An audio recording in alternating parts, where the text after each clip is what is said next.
नमस्कार बच्चों, नवीन senior secondary school की ऑनलाइन क्लासेज में आप सभी विद्यार्थियों का स्वागत है। कक्षा 12 की कृषि जीव विज्ञान विषय के अध्याय 12 चल रहा था अपना मधुमक्खी पालन एवं कृषि में उसका महत्व, जिसका एक लेक्चर हमारा हो चुका था। आज हम उससे आगे बात करेंगे। मधुमक्खी पालन के बारे में हमने पिछली कक्षा में बताया था कि ये एक सामाजिक प्राणी होता है, विश्वव्यापी होता है। आमतौर पर मधुमक्खियाँ के जो छत्ते होते हैं उनमें 3 प्रकार की मधुमक्खियाँ मिलती हैं: रानी मधुमक्खी, नर मधुमक्खी और श्रमिक मधुमक्खी। इन तीनों के आपको मैंने कार्य भी बताए थे। यदि हम रानी मधुमक्खी की बात करें तो उसका मुख्य कार्य होता है छत्ते में अंडे देना। यदि नर मधुमक्खी की बात करें तो नर मधुमक्खी का मुख्य कार्य होता है रानी मधुमक्खी के साथ मैथुन की क्रिया करना, मतलब जनन में सहायता करना। और श्रमिक मधुमक्खी की बात करें तो उसके कार्य महत्वपूर्ण थे, जो कि आमतौर पर परीक्षाओं में भी पूछे जाते हैं। श्रमिक मधुमक्खी का जो मुख्य कार्य होता है वो छत्ते की सुरक्षा करना। छत्ते के भीतर जो रानी, नर, अंडे, लार्वा सभी हैं, उन सभी को सुरक्षा प्रदान करना होता है। दूसरा कार्य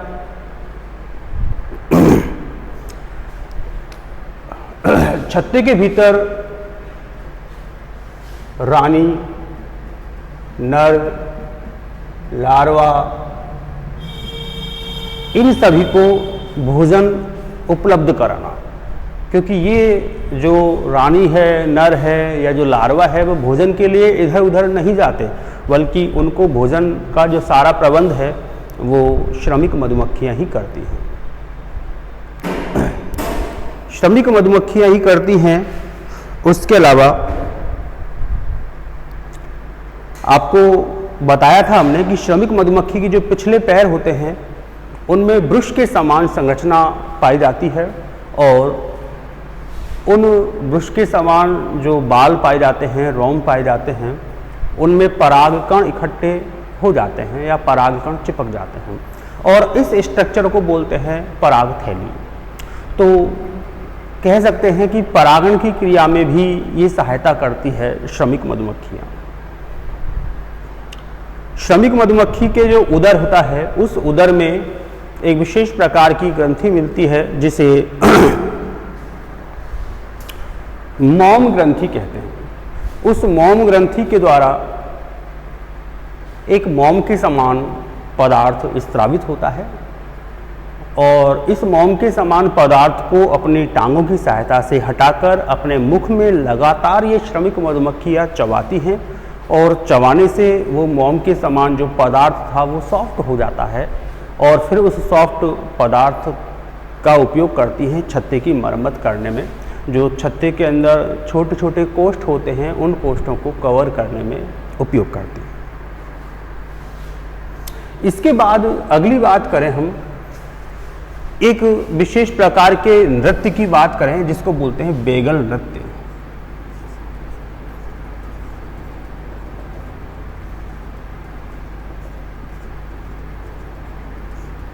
ये जो बेगल नृत्य है वो भी मधुमक्खियों के द्वारा ही प्रदर्शित होता है, मधुमक्खियों के द्वारा ही किया जाता है। आमतौर पर रानी मक्खी और नर मक्खी के द्वारा बेगल नृत्य नहीं किया जाता, केवल श्रमिक मधुमक्खियाँ ही इस नृत्य को दर्शाती हैं। कब दर्शाएंगी ये? तो आप जानते हैं कि जब छत्ते के भीतर जो भी मधुमक्खियाँ हैं उन सभी के भोजन का प्रबंध करती हैं श्रमिक मधुमक्खियाँ, और भोजन के प्रबंध के लिए ये श्रमिक मधुमक्खियाँ अपने छत्ते को छोड़कर उड़ान भरते हुए बाहर फसलों तक पहुँचती है। इनके मुख्य भोजन की बात करें तो जो पुष्प वाले पौधे होते हैं उनमें मिलने वाले परागकण और मकरंद ग्रंथियाँ जो पुष्प के भीतर मकरंद ग्रंथियाँ होती है उनके द्वारा एक विशेष प्रकार का पोषक पदार्थ स्त्रावित होता है, उसको बोलते हैं मकरंद। तो वो मकरंद और परागकण इन मधुमक्खियों का मुख्य भोजन होता है।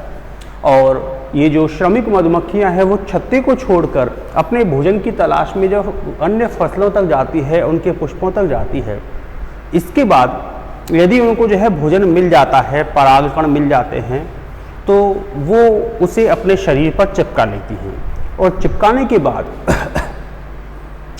वापस अपने छत्ते के पास आती है और छत्ते के पास आकर सूर्य की स्थिति के अनुसार, भाई जिस डायरेक्शन में सूर्य है उस स्थिति के अनुसार लगातार गोल गोल घूमने लगती हैं। जिस समय ये गोल गोल घूम रही होती हैं उस समय ये अपने उदर मतलब जो पेट वाला भाग है उसको दाएं बाएं लगातार हिलाती रहती है और जो अपने पंख हैं उनको लगातार फड़फड़ाती रहती है। तो इस प्रकार का जो नृत्य होगा वो नृत्य ही कहलाता है वैगल नृत्य। समझ में आ गया होगा आपके। वैगल नृत्य हमेशा श्रमिक मधुमक्खियों द्वारा किया जाएगा। श्रमिक मधुमक्खियाँ भोजन की तलाश में अपने छत्ते को छोड़कर जब पास वाली फसलों तक जाती हैं, पुष्पी फसलों तक जाती हैं, वहाँ पर यदि उनको भोजन मिल जाता है तो भोजन को या उनका जो शरीर है उस पर वो अपना भोजन चिपका लेती हैं ताकि प्रूफ रहे। उसके बाद वो अपने छत्ते तक जाती हैं, वहाँ जाकर सूर्य की स्थिति के अनुसार लगातार गोल गोल घूमती हैं, अपने उदर वाले भाग को लगातार दाएं बाएं हिलाती हैं, अपने पंखों को लगातार फड़फड़ाती हैं। इस प्रकार का जो डांस है, इस प्रकार का जो नृत्य है वो नृत्य ही कहलाएगा बच्चों वैगल नृत्य। क्लियर? इसके बाद अगली बात हम करें कि ये जो कृत्रिम मधुमक्खी, भाई एक तो हो गया छत्ता प्राकृतिक रूप से, लेकिन आप लोगों ने देखा होगा, आप लोग जब जाते हैं सड़क के किनारे तो कई सारी जो है खेत होते हैं, उन खेतों में छोटे छोटे बॉक्सेस लगा रखे होते हैं किसानों ने। तो हम बोलते हैं साहब यहाँ पर कृत्रिम रूप से मधुमक्खी पालन किया जाता है। अब प्रश्न यह है कि जो कृत्रिम मधुमक्खी पालन है उसके लिए आवश्यक शर्त क्या है? उसके लिए जो आवश्यक शर्त है, शर्त का मतलब ऐसी कौन सी कंडीशन है जो कि कृत्रिम मधुमक्खी पालन के लिए बहुत ज़रूरी है? बहुत ज़रूरी है, आपको याद होगा कि मधुमक्खियों का भोजन जहाँ पर होगा वहाँ पर मधुमक्खी पालन ठीक प्रकार से होगा। तो पहली बात, कोई ऐसा स्थान हो जहाँ पर फूल वाली फसलें काफ़ी ज़्यादा हों। भाई जहाँ पर फूल वाली फसलें ज़्यादा होंगी, जहाँ पर फूल ज़्यादा होंगे, वहाँ पर मधुमक्खियाँ अपना जीवन निर्वाह कर सकती है। जलवायु मधुमक्खियों के जीवन के लिए अनुकूल हो, तो ऐसा स्थान अगर है तो वहाँ पर बहुत अच्छी प्रकार से कृत्रिम रूप से मधुमक्खी पालन किया जा सकता है।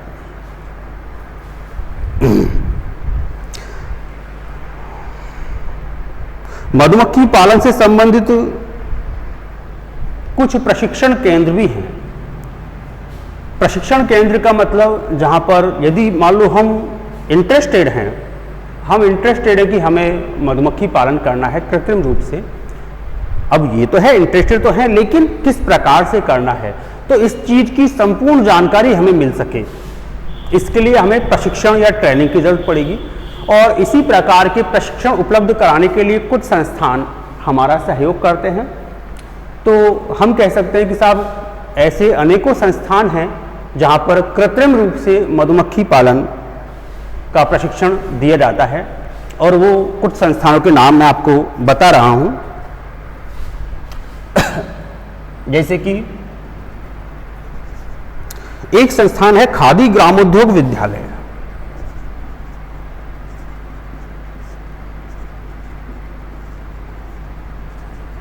खादी ग्रामोद्योग विद्यालय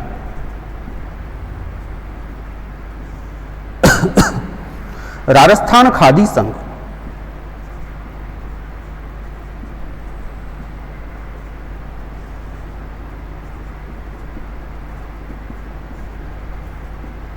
राजस्थान खादी संघ शिवदासपुरा जयपुर।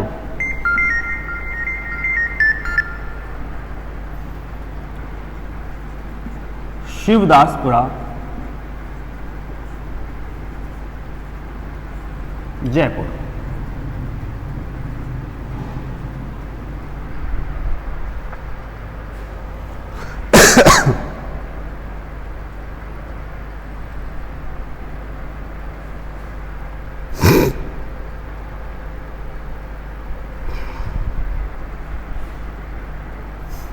एक दूसरा जो प्रशिक्षण संस्थान है वो है कृषि अनुसंधान केंद्र।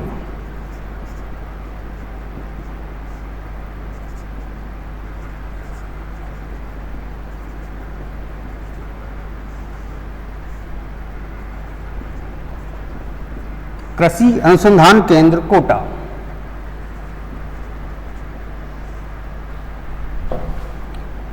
तीसरा जो ट्रेनिंग सेंटर है वो है राजकीय मधुमक्खी पालन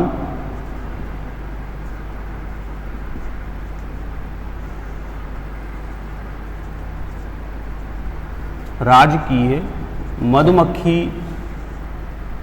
पालन प्रशिक्षण केंद्र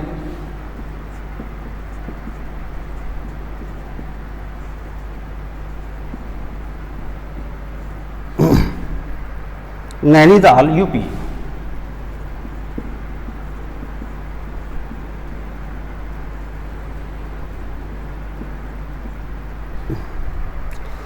तो इस प्रकार से ये मैंने कुछ कृत्रिम मधुमक्खी पालन से संबंधित प्रशिक्षण केंद्रों के नाम आपको बताए हैं, जहां पर जाकर के हम लोग कृत्रिम रूप से मधुमक्खी पालन किस प्रकार से किया जाता है इसकी ट्रेनिंग ले सकते हैं। कौन कौन से? खादी ग्रामोद्योग विद्यालय, राजस्थान खादी संघ शिवदासपुरा जो कि जयपुर के पास पड़ता है। दूसरा है कृषि अनुसंधान केंद्र कोटा, यहाँ पर आपको इस प्रकार का प्रशिक्षण मिलेगा। और अगला है राजकीय मधुमक्खी पालन प्रशिक्षण केंद्र नैनीताल जो कि यूपी के भीतर आता है। तो इन स्थानों पर जाकर के हम लोग प्रशिक्षण प्राप्त कर सकते हैं ताकि मधुमक्खी पालन ठीक प्रकार से हो। यदि हम देखें कि सर्वाधिक शहद हमारे देश में कौन कौन से स्टेट्स से प्राप्त किया जाता है, तो सर्वाधिक शहद जहां से प्राप्त होता है वो है बिहार, तमिलनाडु,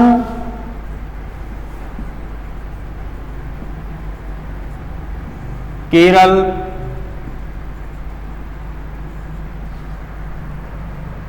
और मध्य प्रदेश एमपी।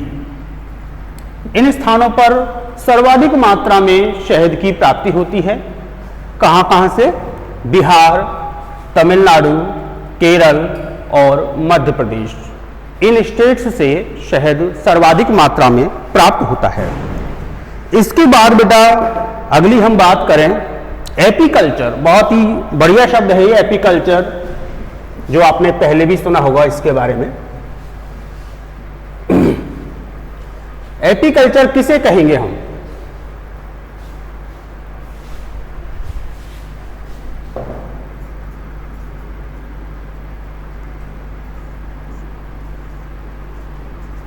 एपीकल्चर का मतलब होता है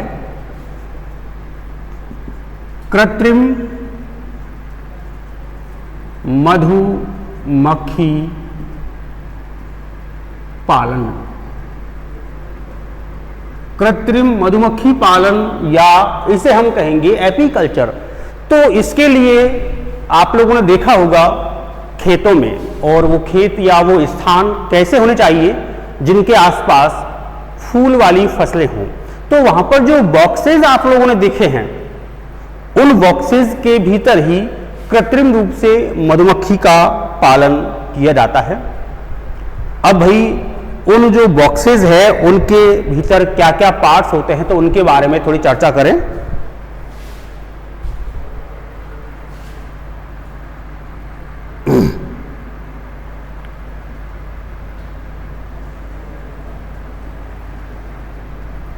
इस प्रकार से एक लकड़ी का बना हुआ एक आयताकार बॉक्स होता है।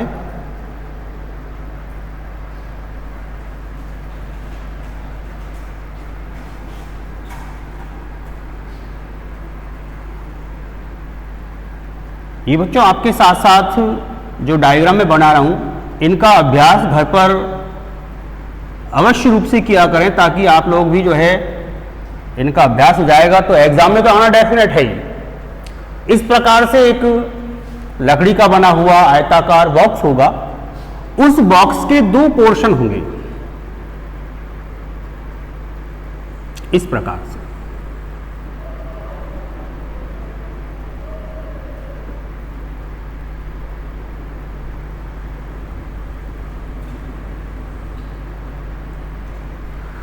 ऊपर वाला जो पोर्शन है वो पूरे बॉक्स का 1/4 मतलब चौथाया भाग है। नीचे वाला पोर्शन है वो 3/4 मतलब 3/4 भाग है। ऊपर वाले भाग को बोलते हैं शहद खंड,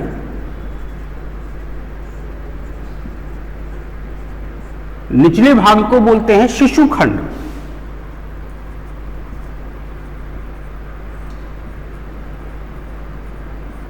और दोनों भागों के बीच में एक जाली लगी होती है। उस जाली में छोटे छोटे आपको छिद्र मिलेंगे। ये तो बात हो गई दोनों खंडों की। आपसे अगर पूछा जाए कि कृत्रिम रूप से जो मधुमक्खी पालन करने के लिए जो बॉक्स काम में लिया जाता है, उस बॉक्स में कुल 2 प्रकार के खंड होते हैं। ऊपर का 1/4 भाग होता है शहद खंड, जिसमें हमें शहद प्राप्त होता है। नीचे का 3/4 भाग होता है शिशु खंड, जिसमें विभिन्न प्रकार की मधुमक्खियों को रखा जाता है, पाला जाता है। जो शहद खंड होता है उसमें धातु की बनी हुई विभिन्न जालियां होती हैं, जिन पर मोम लगा होता है। मोम जैसा पदार्थ लगा होगा तो ये धातु की बनी हुई अनेक जालियां होंगी इसके अंदर।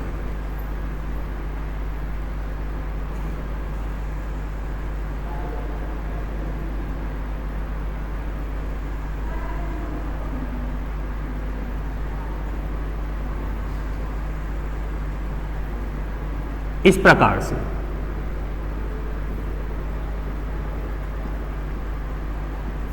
आपको दिखाई दे रहा होगा इसमें जो हमने यहां पर, जैसे मैंने तो यहां पर 3 जालियां लगाई हैं, तो कोई आवश्यक नहीं कि 3 जालियां ही हो। जालियां कम हो सकती हैं, ज़्यादा हो सकती हैं। और इन सभी जालियों पर लगा होगा या चिपका होगा मोम जैसा पदार्थ। इन जालियों के भीतर ही जो कृत्रिम रूप से शहद बनता है वो इकट्ठा किया जाता है।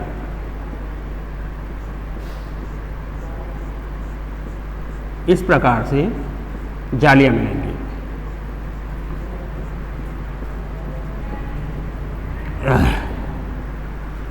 अब आप देखिएगा ये 2 जालियां हैं, इनके बीच में कुछ मार्जिन रखा गया है, कुछ गैप रखा गया है। ये बहुत जरूरी स्टेप है। जितनी भी जालियां लगाई जाएंगी उन जालियों के बीच में कुछ गैप या कुछ मार्जिन रखना जरूरी है। तो आपके समझ में आ गया होगा, शहद खंड के अंदर धातु की बनी हुई कुछ जालियां होती हैं और इन जालियों पर मोम लगा होता है, और प्रत्येक 2 जालियों के मध्य में क्या होगा, कुछ गैप मिलेगा। इस पूरे बॉक्स में सबसे नीचे जो तला होता है उस तले में भी एक छोटा गोल छिद्र होगा और उस छोटे गोल छिद्र पर भी जाली लगी होगी, जिसके जो छिद्र होंगे वो काफी छोटे होंगे। इस प्रकार से अब जो आपका शिशु खंड बचता है उसमें कौन कौन मिलेगा आपको। शिशु खंड के अंदर देखिएगा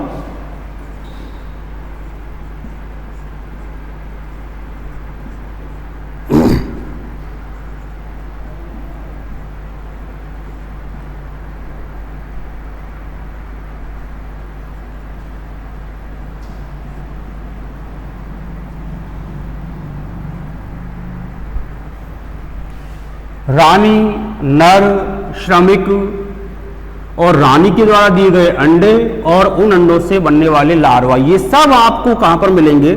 शिशु खंड के अंदर। तो कह सकते हैं हम कि जो ये कृत्रिम मधुमक्खी का छत्ता बनाया है उसमें शिशु खंड के अंदर तो सभी प्रकार की मधुमक्खियां, उनके अंडे, उनके लार्वा, इन सभी को रखा जाता है और ऊपर की ओर केवल जालियां रखते हैं जिसके अंदर शहद इकट्ठा होता रहता है। अब एक छोटी सी बात जो कि बहुत इंपॉर्टेंट भी है, एग्जाम में पूछी भी जाती है कि शहद खंड और शिशु खंड के बीच में जो ये जाली लगा रखी है इसका क्या महत्व है? इसका महत्व सुनिएगा। इन जालियों के छिद्र इतने छोटे होते हैं कि इन जालियों में से रानी और नर मक्खियां ऊपर शहद खंड में प्रवेश नहीं कर सकती। क्यों? क्योंकि यदि रानी मक्खी ऊपर शहद खंड में अगर प्रवेश कर गई तो जो शहद है या जो शहद खंड है या जो ये धातु की प्लेटें हैं उनमें ये अपने अंडे भी दे सकती है और अगर इसने अंडे दे दिए तो संपूर्ण जो शहद है उसकी क्वालिटी खराब हो जाएगी, उसकी जो वैरायटी है वो खराब हो जाएगी। इसीलिए ये बीच में जाली लगाई जाती है ताकि केवल और केवल श्रमिक मक्खियां ही ऊपर आ व जा सकें, अन्य प्रकार की मक्खियां ऊपर वाले शहद खंड में प्रवेश ना कर सकें।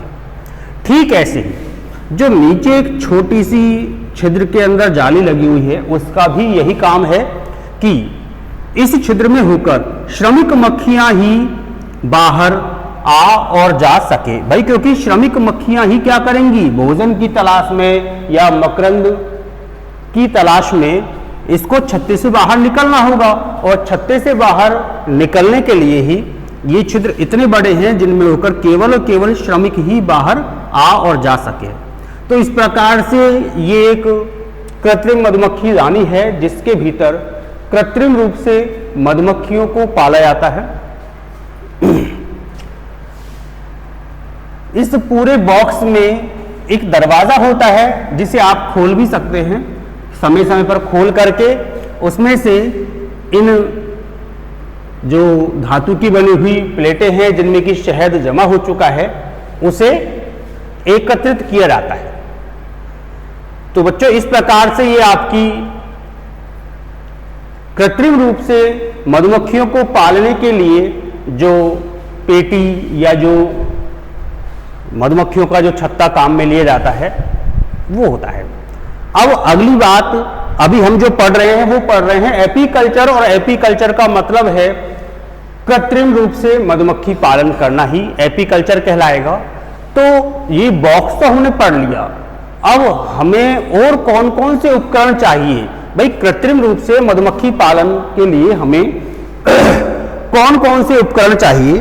तो उन उपकरणों की बात करें हम। पहली बात करें सिर ढकने वाली जाली।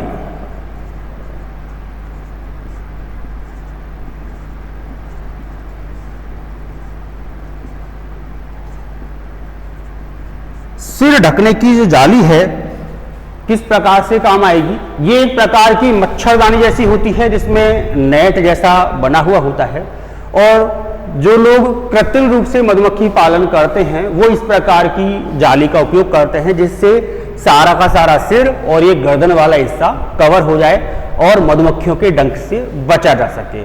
और क्या काम आएगा? हाथ के दस्ताने।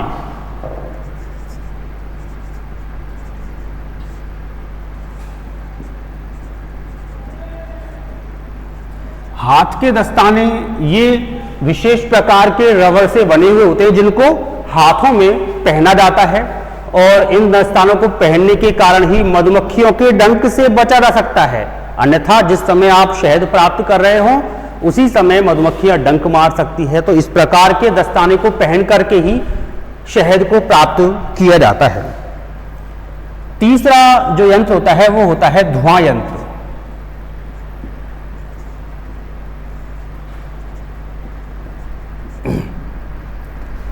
धुआं यंत्र ये क्या काम आएगा? एक प्रकार का टिन का बना हुआ डब्बा होता है और उस डब्बे के द्वारा धुआं उत्पन्न की जाती है और उस धुआं के कारण ही जो ये छत्ता है उस छत्ते की मधुमक्खियां उड़ जाती है छत्ते को छोड़कर, और उसके बाद फिर शहद को प्राप्त किया जाता है। तो ये हो गया आपका धुआं यंत्र। लोहे की चपटी प्लेट चौथा जो उपकरण है,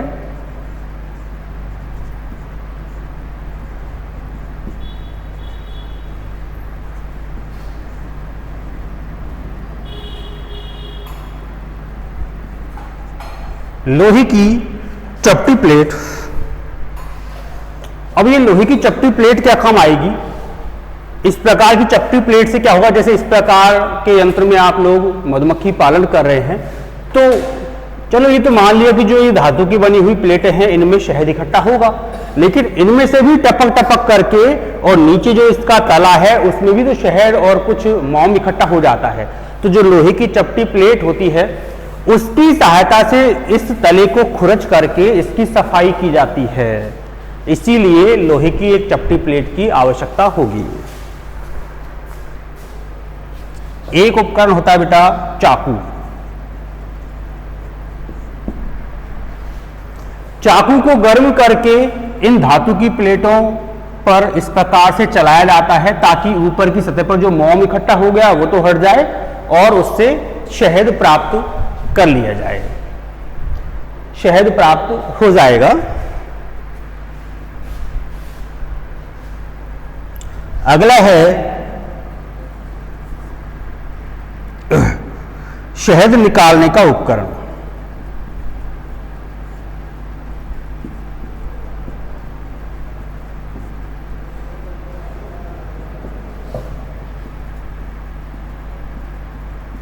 शहद निकालने का उपकरण, तो ये एक विशेष प्रकार का उपकरण होता है जो कि अपकेंद्रीय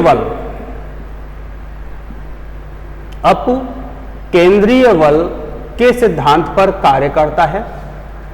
अर्थात इस प्रकार के उपकरण में ये जो धातु की बनी हुई प्लेटें हैं जिनमें कि शहद इकट्ठा है उसको रख दिया जाता है। उसके बाद उस उपकरण को जब चालू करते हैं तो वो मिक्सी की भांति या वॉशिंग मशीन की भांति गोल गोल घूमता है, और उसके गोल गोल घूमने से इन प्लेटों पर क्या लगता है, अपकेंद्रीय बल लगता है, जिससे कि इनमें भरा हुआ जो शहद है वो अलग से निकल जाता है। फिर उसको नली और टोंटी की सहायता से अलग कर लिया जाता है। तो इस प्रकार से ये कुछ विशेष प्रकार के उपकरण हैं जो कि कृत्रिम मधुमक्खी पालन में सहायक होते हैं।